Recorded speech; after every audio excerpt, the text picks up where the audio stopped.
while I still lived there. She sat at my counter sipping wine from my glass, smiling like she owned the place. He thought I'd crumble. But instead, I took a screenshot with my eyes and a mental note for my lawyer. 3 weeks later in court, I didn't raise my voice.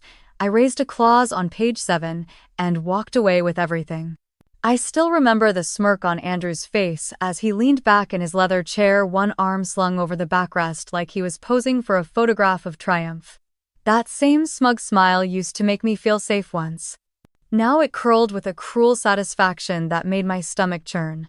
Claire gets nothing beyond what's in the prenup, he said, casually tapping the glossy table with one manicured finger. The house is mine. The investment account's mine.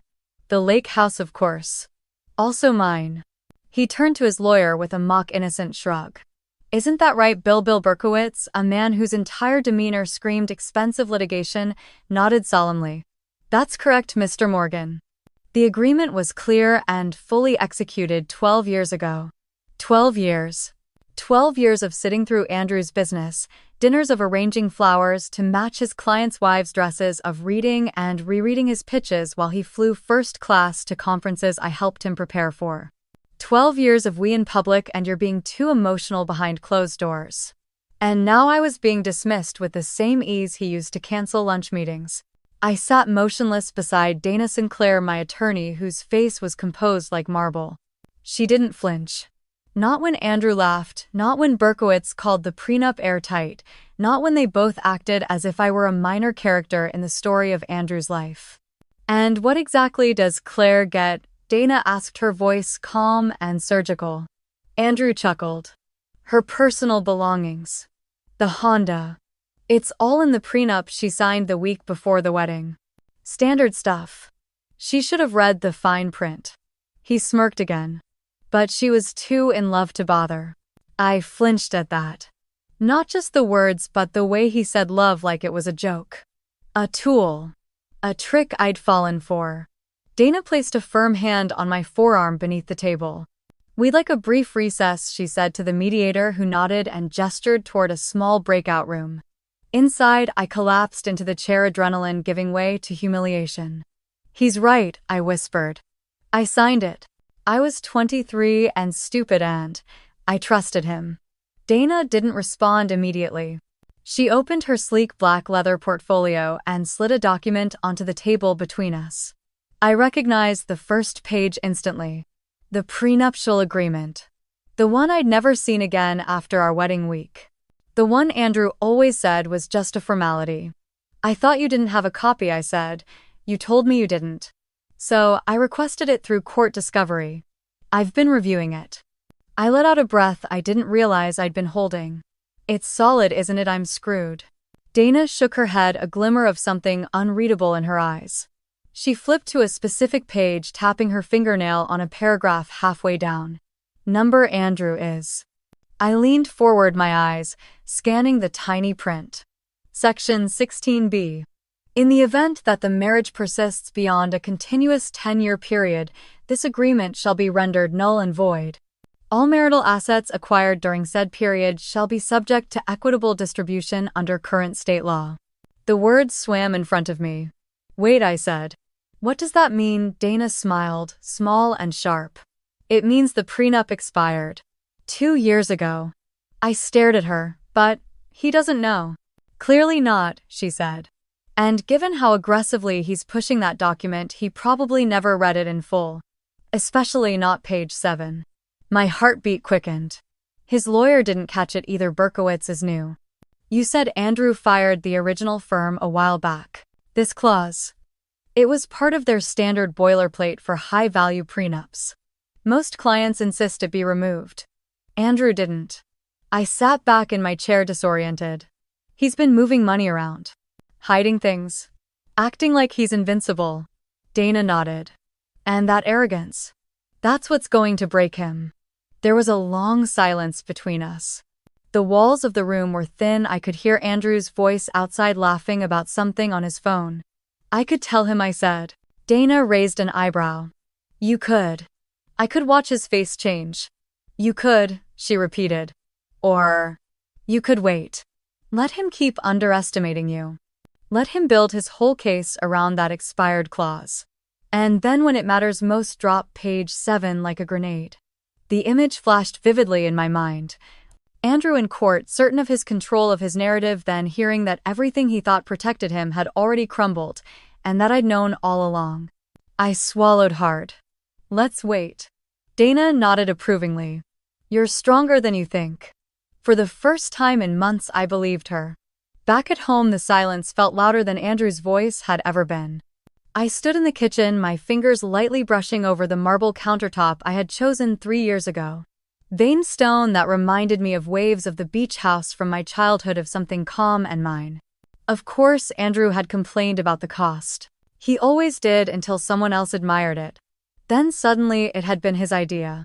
The prenup was still heavy in my handbag, page 7 folded open like a secret I hadn't yet decided how to use. The idea of power unsettled me, not because I didn't want it, but because I had lived so long without it. I wasn't sure what to do now that it was quietly flickering inside me. I poured myself a glass of water and leaned against the counter.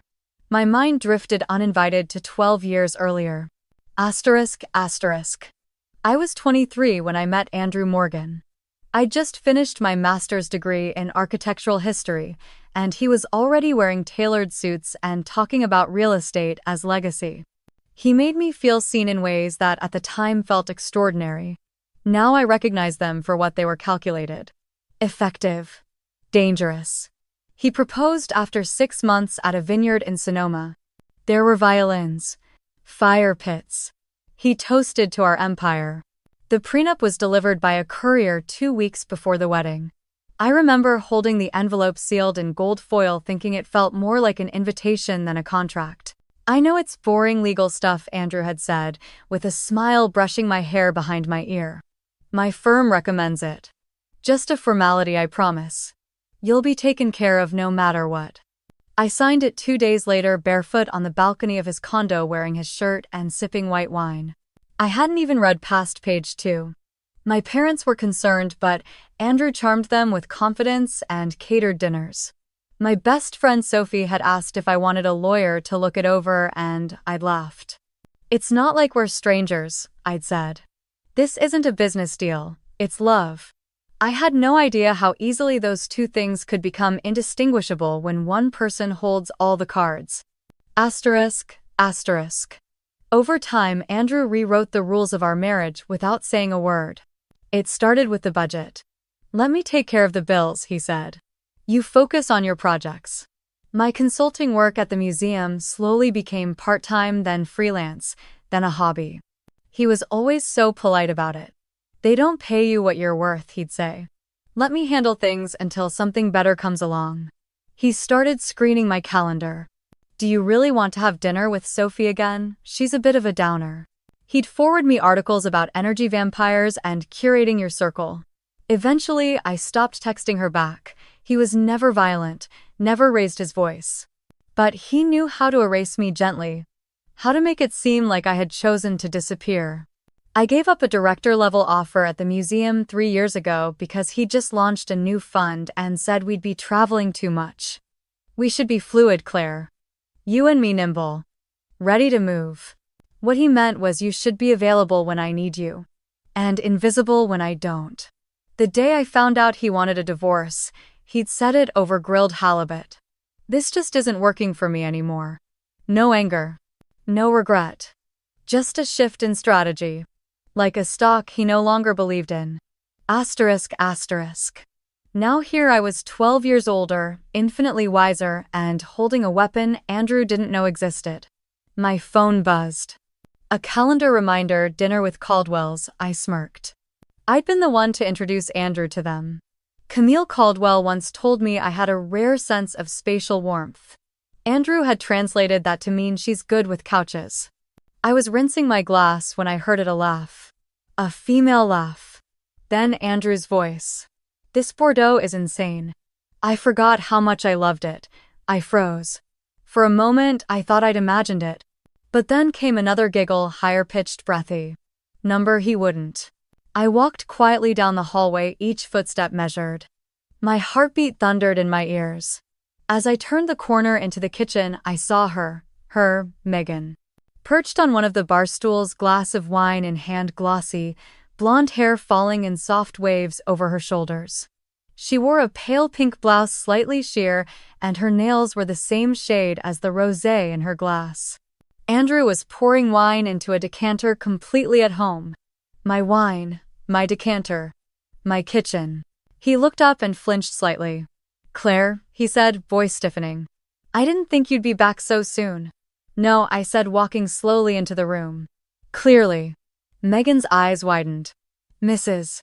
Morgan, I mean." "It's Miss Novak now," I corrected smoothly. "But I understand the confusion." "It's only been, 3 months since the announcement," Claire, Andrew said firmly. "Let's not make this awkward." I smiled. "Oh, I think that ship has sailed. But don't worry, I'll give you two a moment. I just came to grab my laptop." Megan stood quickly. "Actually, I should go." "No," Andrew interrupted. "You're fine. We're not doing anything wrong." I looked at the cheese board she'd arranged on my stone slab. Brie. Candied pecans. The rosemary crackers I always bought from the farmer's market. "No," I echoed. "You're not doing anything wrong. Just possibly unwise. Divorce judges don't love it when one party moves on so publicly, before mediation concludes." Andrew's jaw tightened. "It's still my house." I nodded. "For now." Megan gathered her purse without another word. Andrew followed her toward the door, but I called after them softly, "Oh, Andrew." He paused. "You really should read everything you sign, especially page 7. His eyes narrowed. I let the silence hang. Then I walked back to the kitchen, poured myself the rest of his wine, and toasted quietly to the woman I used to be. She may have signed away her love at 23, but she was finally learning to reclaim her power. Megan paused in the doorway, torn between embarrassment and defiance. She clutched her purse like it was armor, her gaze flicking between me and Andrew as if trying to calculate whose approval she needed more. I didn't move. I didn't need to. Andrew broke the silence first. "Claire, there's no reason to make a scene." I smiled softly, deliberately. "I'm not making a scene. I'm making a record." I slid my phone from the counter and tapped the voice recorder. "Just documenting per my attorney's instructions." Andrew's face twitched. "That's unnecessary." "That's subjective," I replied, letting the recorder capture every syllable. "And since I'm still legally residing in this home, anything said or done in this space is subject to documentation." Megan cleared her throat. I didn't know you still lived here." I turned to her, studying the smooth, nervous face of a girl who hadn't yet learned how men like Andrew operated. "Of course you didn't. He probably told you I moved out, or that I was taking time to reflect." "Did he also mention the prenup he thinks still protects him?" Her eyes darted to Andrew, who suddenly found his watch fascinating. "You're just his next chapter," I said, without venom. "I was once too. Except I didn't know how the book would end." Claire, Andrew snapped. "Enough." "No," I said gently. "You don't get to say that anymore."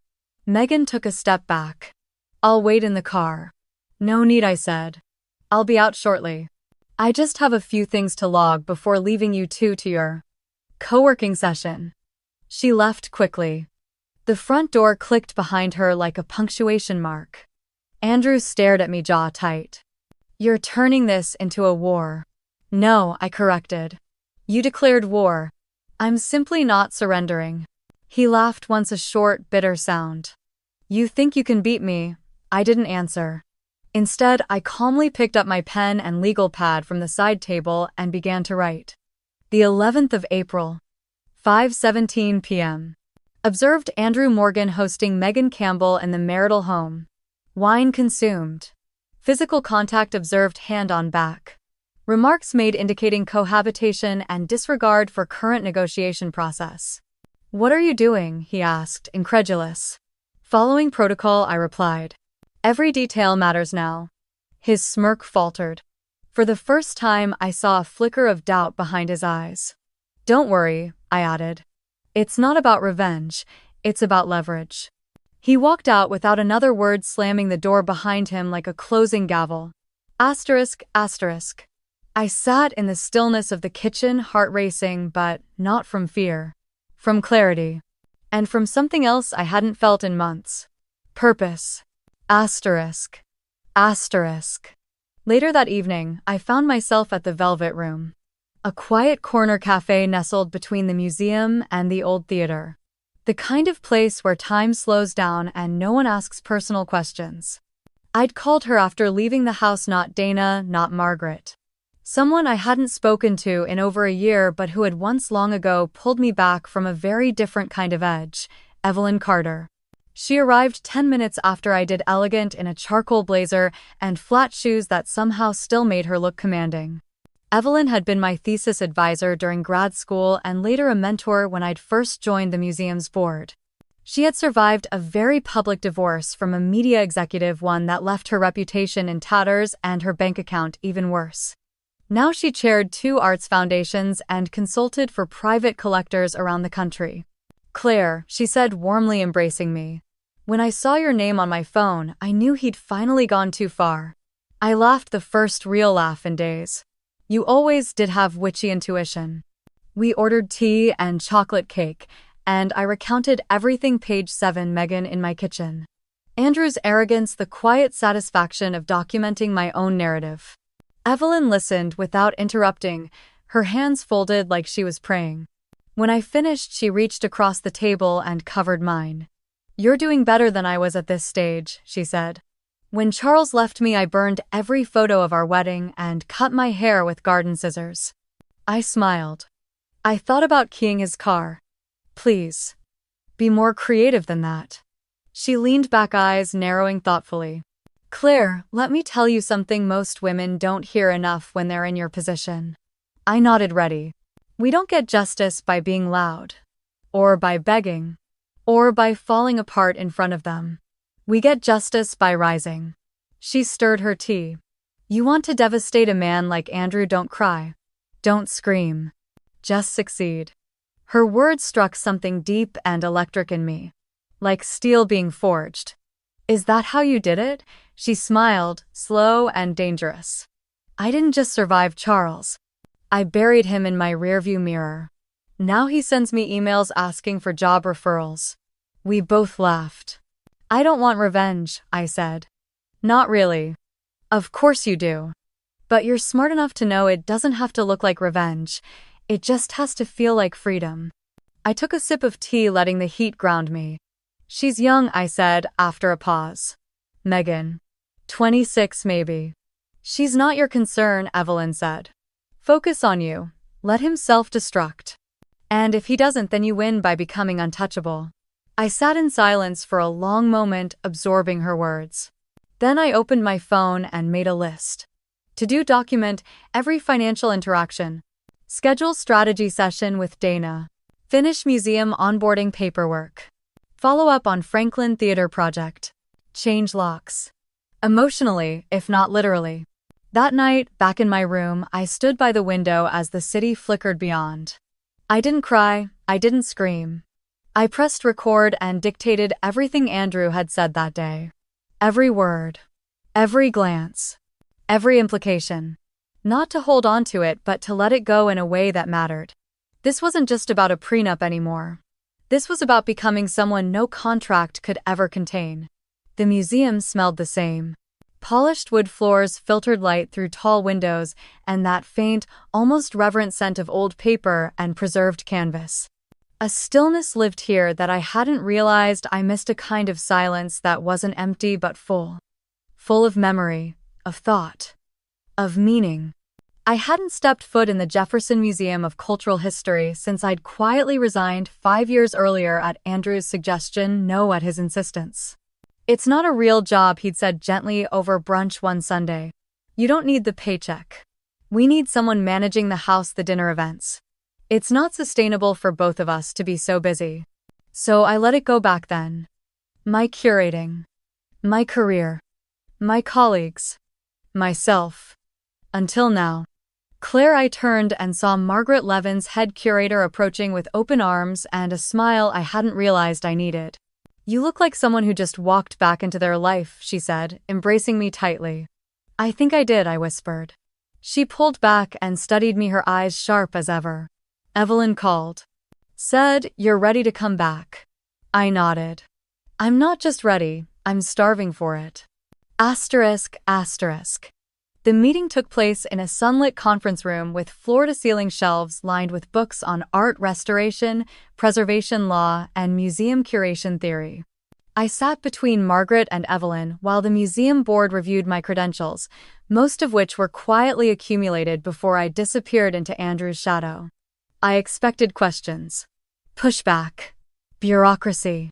But instead I was met with warmth and a kind of understated reverence. Claire's work on the Westfield collection is still one of the best documented in our archives, said one board member. We'd be lucky to have her leading special collections. When the vote was unanimous, I didn't know whether to cry or stand. You start next month, Margaret said. The team is already preparing your office. Your name will be on the door. Evelyn added, her voice rich with something between pride and sisterhood. I didn't speak, I couldn't. For the first time in a long time, my silence was full not of pain but of something quieter, gentler. Belonging. Asterisk, asterisk. The next morning, I sat in my old favorite gallery. Room 6, postmodern American notebook on my lap, coffee balanced precariously on the wide window ledge. A Rothko canvas bled reds into burnt oranges before me. Once Andrew had mocked it. It's just rectangles, Claire. It had never been rectangles. Not to me. It was space, a story told without words, emotion without borders. Chaos organized by color. Like me, maybe. I reached for my pen and wrote the heading first day notes. Return to self underneath. I jotted a list not of tasks but of realizations. I once had vision. I know how to create something from fragments. My work has always had value even when it wasn't seen. I am not a ghost of his life. I am the architect of my own. Asterisk, asterisk. That afternoon, Evelyn and I met in the archive room to review plans for an upcoming restoration exhibit. As we handled delicate documents in gloved hands, she paused, eyeing me carefully. How's the rest of it, she asked.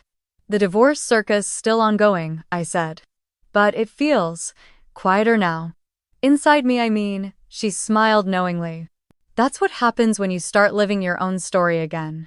I nodded slowly. Every day he becomes a little smaller in the mirror. You'll know you've healed when you stop looking in the mirror for him at all. I thought about that long after I left the museum.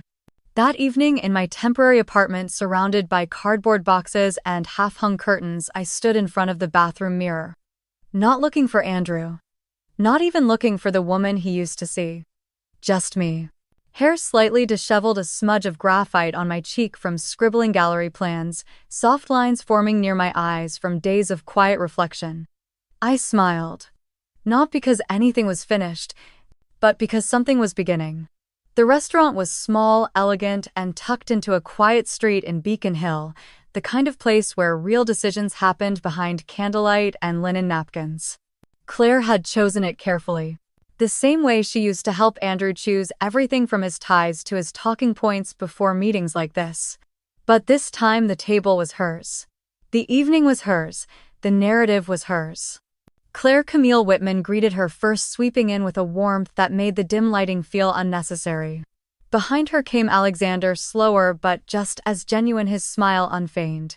We've missed you, Camille said as they embraced. I wasn't sure you'd say yes, Claire admitted. Given everything.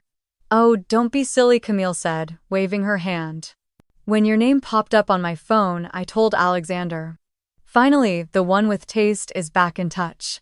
Alexander chuckled, helping Claire with her chair. Your recommendations on our main home's layouts still make guests compliment us, and I say us loosely. Claire laughed, easing into the atmosphere. It felt good, unfamiliar but welcome. Like slipping on a favorite coat and discovering it still fits. Asterisk. Asterisk. By the time dessert arrived, the conversation had shifted from art to architecture, from museum collections to historic preservation.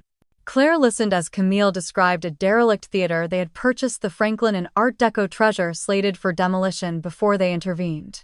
We want to restore it, Alexander said, but not just cosmetically. We want it to function again. Events, screenings, performances, a second life.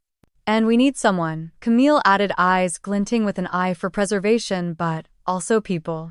Someone who understands cultural space, not just historical artifacts. Claire paused, letting herself feel the moment fully before speaking. I used to dream about projects like that, she said, before life rerouted me. Alexander set down his glass. Then reroute it back. We'd love to have you consult on the Franklin. Claire blinked. You're serious entirely, Camille said. We've always trusted your instincts, Claire. It wasn't Andrew who made us feel understood, it was you. The words hit her harder than expected, not painfully but like a key sliding into a long-forgotten lock. You don't owe him your silence anymore, Camille said softly. Claire swallowed. I used to think he made me more visible, that without him I was. Background. Alexander shook his head. You were always the focus. He just thought he was the frame. Asterisk, asterisk. Later, as Claire drove home, headlights casting long shadows across the wet pavement, she thought about the Whitmans' words.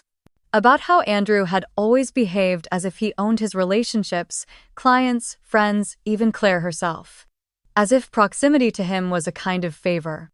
But tonight proved something else: the relationships weren't his. They were mutual. Earned.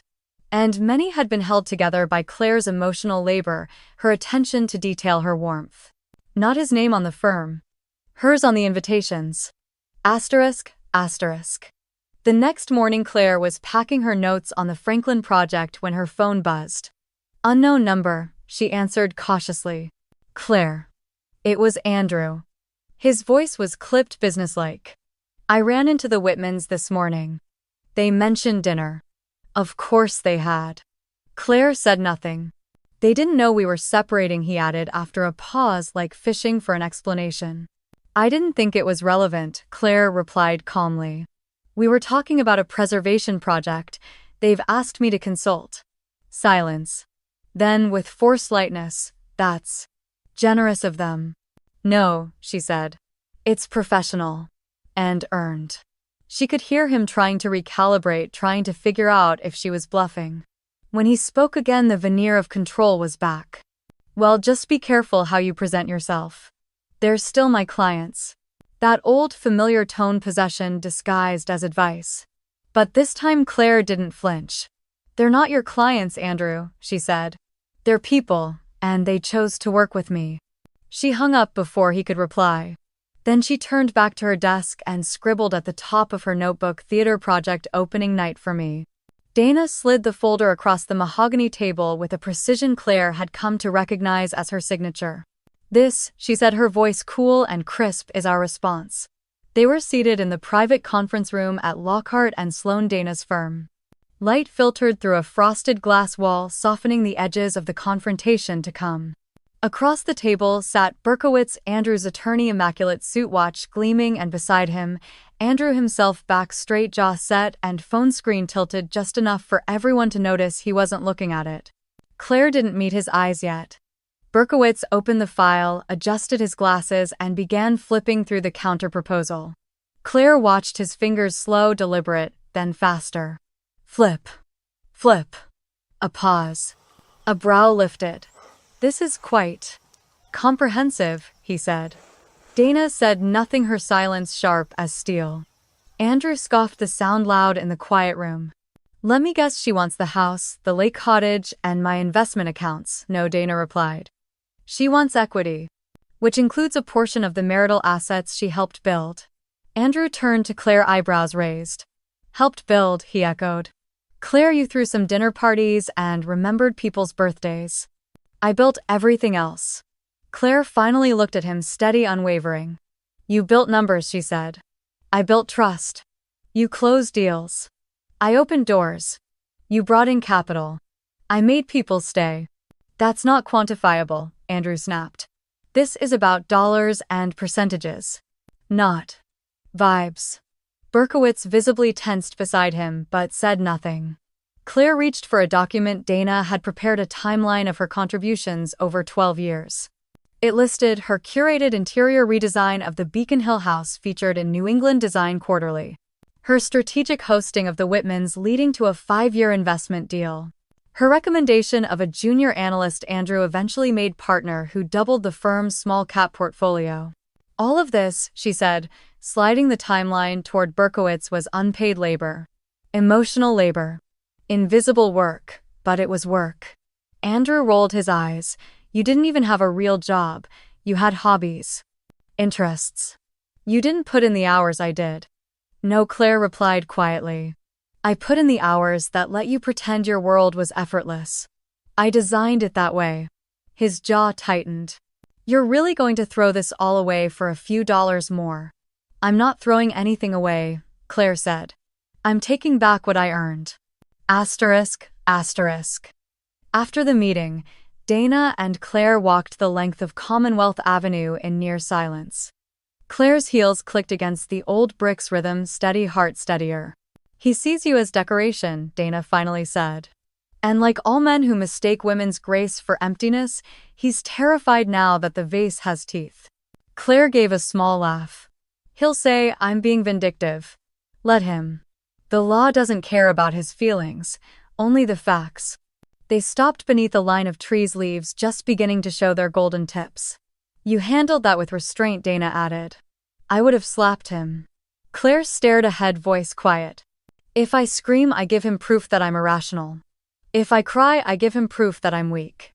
But if I speak plainly, I leave him with nothing to grab onto.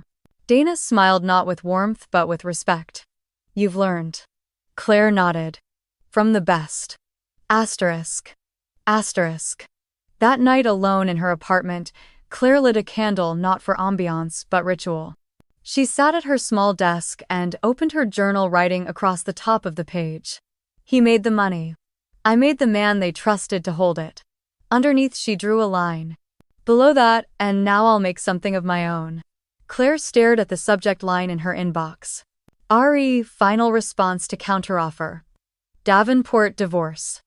The email had arrived exactly when Dana predicted 3 business days after their last meeting. She opened the attached letter slowly, letting her eyes move over the lines of legal language. Somewhere near the bottom, it finally said, Mr. Davenport firmly rejects the proposed counteroffer on the basis of the prenuptial agreement, which remains in his legal counsel's opinion entirely valid and enforceable. Claire didn't react. Not aloud, not even a sigh. But deep in her chest something coiled tighter, not fear. Not anger. Readiness. She forwarded the email to Dana with a single sentence. Let's move. Asterisk. Asterisk. Later that afternoon, they met in Dana's corner office, floor-to-ceiling windows glowing with soft light, the city humming below like an engine waiting to ignite. Dana had the court papers ready, a formal request for an emergency hearing before Judge Marilyn Whitaker, a woman known for 2 things, patience for justice and zero tolerance for ego. We'll use the prenup as he intended, Dana said, sliding the file across the desk. Let him hold it up in front of a judge, quote, it cling to it. Claire nodded slowly. And then we turn to page 7. Dana smiled. And then we end it. They filed the request that evening. The court clerk called the next morning. Emergency hearing granted. Friday 9:00 a.m. ***. That night, Claire stood in the kitchen of her apartment, smaller than the house she'd once shared but quieter. Kinder. Real. She was making tea when the doorbell rang. A courier. A small square package. No return address, just her name written in a familiar looping script. Inside, a photograph. A younger Claire. Age 23. Hair a little longer, eyes a little wider. Cheeks not yet hollowed by years of compromise. She remembered that photo. Evelyn had taken it on the day she submitted her final thesis. Claire had been glowing with possibility, standing in front of a museum wall she dreamed of curating someday. Taped to the back was a note. Don't fight for revenge, fight for her. Make the girl in this picture proud. Claire pressed the photo to her heart. It was the quietest moment of resolve she'd ever known. Asterisk. Asterisk. By Thursday, Andrew had no idea what was coming. He'd sent another text. Still time to settle, Claire. Let's be adults. She didn't reply. Instead, she met Dana at the courthouse for their final prep session. They sat under the high domed ceiling of the law library surrounded by worn leather books and the scent of polished time. "He thinks you're bluffing," Dana said simply. "That you're trying to wring out a better deal by pretending you have something." "I know," Claire said. "It's exactly what he would do." Dana nodded. "That's why this will work, because he believes you're still playing by his rules." Asterisk, asterisk. That night, Claire couldn't sleep. She walked through the museum in her mind, the echo of footsteps on marble, the scent of old oil paint in climate-controlled air.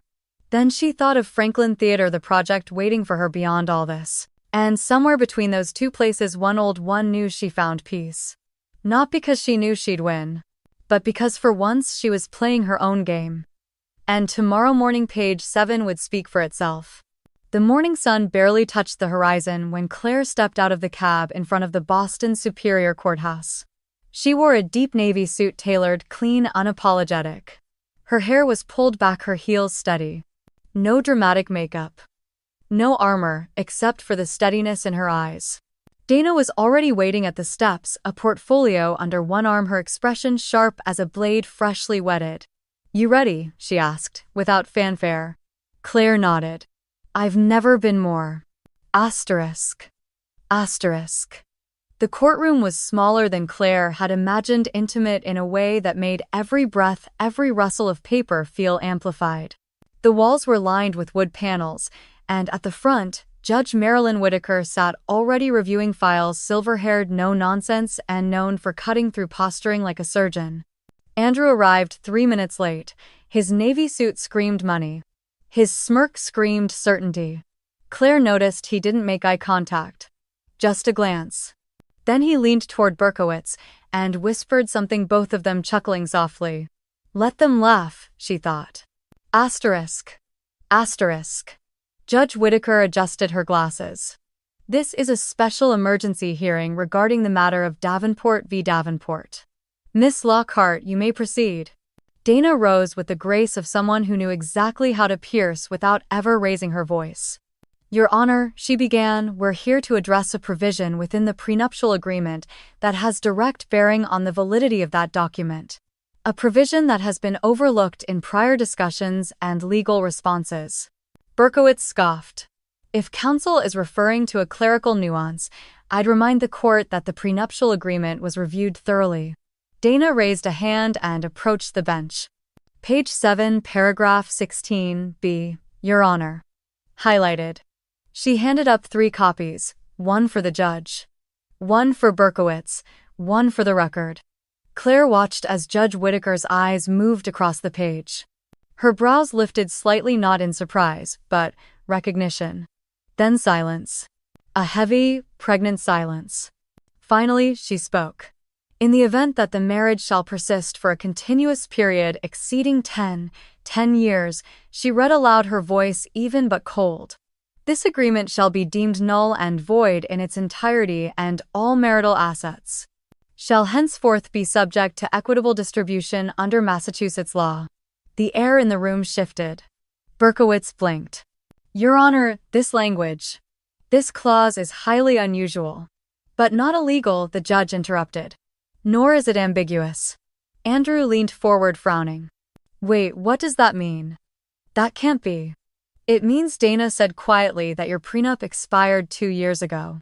And every asset acquired during the marriage is now on the table."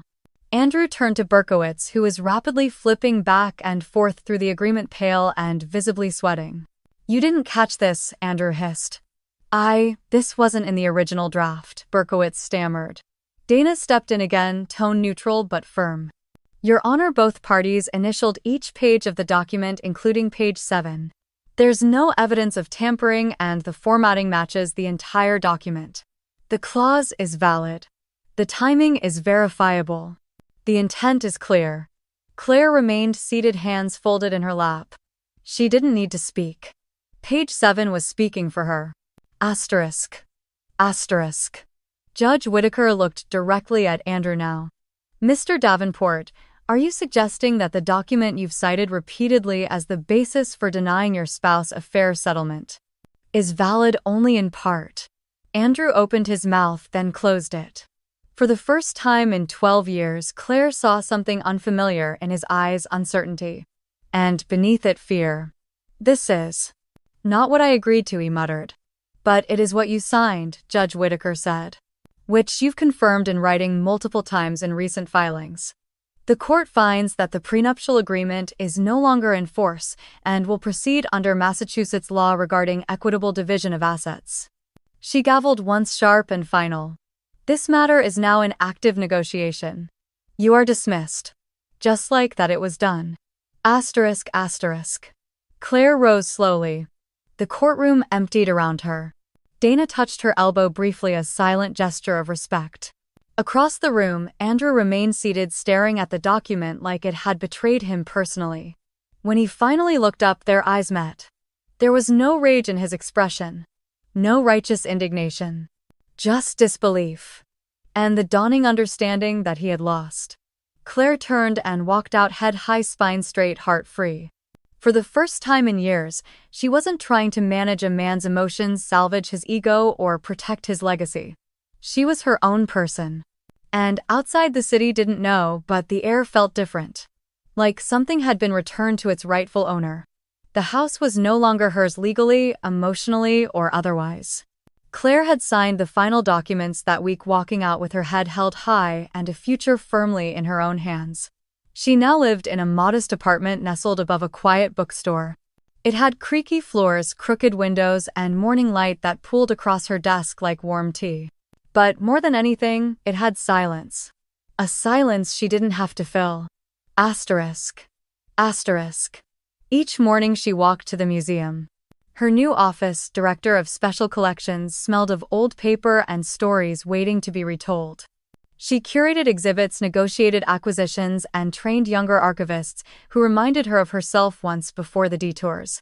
But the job was more than a position. It was a reclamation. Of intellect. Of worth. Of time. Asterisk. Asterisk. And then there was the Franklin Theater. Every Thursday, Claire put on her hard hat and walked through sawdust and scaffolding as the historic venue came back to life under her guidance. The restoration team consulted her on design, material preservation, and everything from Art Deco plaster details to acoustic refinements. "You walk like you own the place," the site manager joked once. Claire smiled. "Because I do, not on paper, but in purpose." Asterisk. Asterisk. One afternoon, just after a walkthrough, her phone buzzed. Andrew. She hadn't blocked him, not out of sentimentality but strategy. She let it ring. Then another buzz, a text. "Can we talk? No lawyers. Just us." Another. "Maybe I never really saw things clearly. Maybe I never really saw you." Claire stared at the screen for a long time, her thumb hovering. Then finally she typed, "You didn't, dada. Because you never looked." She didn't send a follow-up. Some truths stand best on their own. Asterisk. Asterisk. 2 weeks later, the theater was nearly ready. Claire stood center stage, her heels clicking gently against the polished wood. The red velvet curtain, freshly rehung, shimmered slightly in the spotlight. Rows of empty seats stared back, each one a promise of stories to come. "Ready for the test?" lighting a technician called from the wings. Claire nodded.